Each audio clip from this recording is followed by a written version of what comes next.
Hi guys, so welcome back to another quite interesting case from DeepCool. Now, as you already know, I really do like their cases and what they've done lately in the past year, I would say. And today, right here, we have something new and quite refreshing, I would say, in that terms. We have the DeepCool CH510 MESH DIGITAL. And what does that mean? It means that it has a mesh front panel and it has a digital screen right here at the top to show you the thermals of your CPU and your GPU. But that's not all, of course. The case has loads of perks which will give you quite nice cooling, I would say. Now, let's start from the fan and radiator support.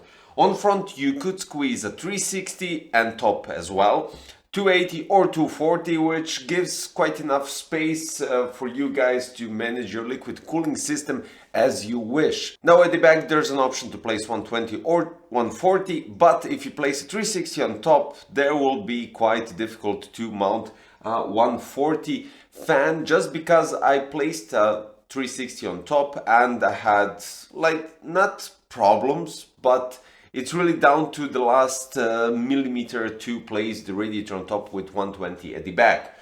But that's all up to you guys to decide if you're going to place it on top or on the front. But nevertheless, when we're talking about fans, radiators, we also do have to mention the dust filter. So on top you do have a magnetic dust filter and on front as well.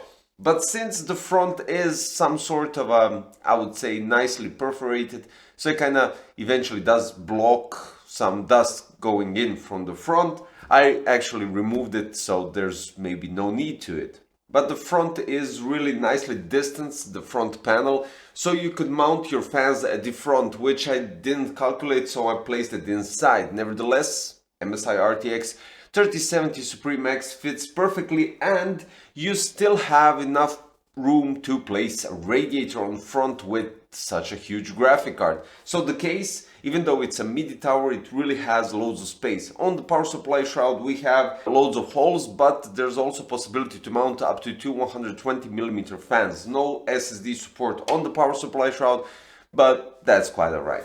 Underneath the power supply shroud we have a hard drive cage to mount 3.5-inch hard drives, and of course very nice amount of space for power supply cables, and eventually if you decide you can also go with extenders such as I did. Now we have two nice rubber grommets which I praised last time I did a review on a DeepCool case. They don't let's say stick out and they don't fall off when you push the cables through, so they kept this in this case, which is outstanding, and I really have to say big thumbs up.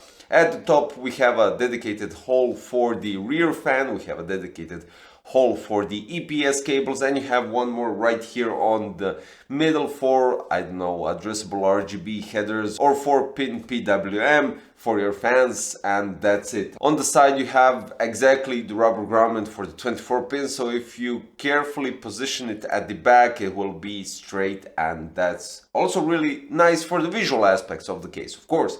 Now all in all, we covered everything. At the back you have really nice amount of room for your cable management, and everything else that you see inside and around this case is outstanding. Basically the side tempered glass is positioned on the chassis magnetically, but there's an option to tie it up with a screw right here at the back. Now on top you have a power on button, reset button, you also have a Type-C, USB 3.0 1 USB port, and you have one 3.5mm jack 4-pole for your headset and for your microphone.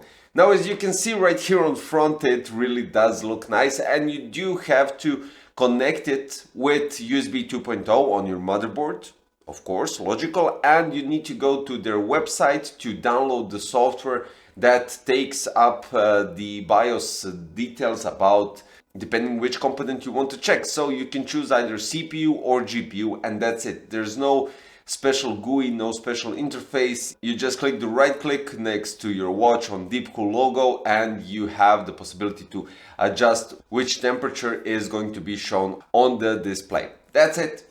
So a really cool feature, I would say, in addition to standard cases. As you can see, I did place the fans inside. I should have placed them on the front where the LEDs wouldn't be covered with the railing on front for the fans or radiator mounting.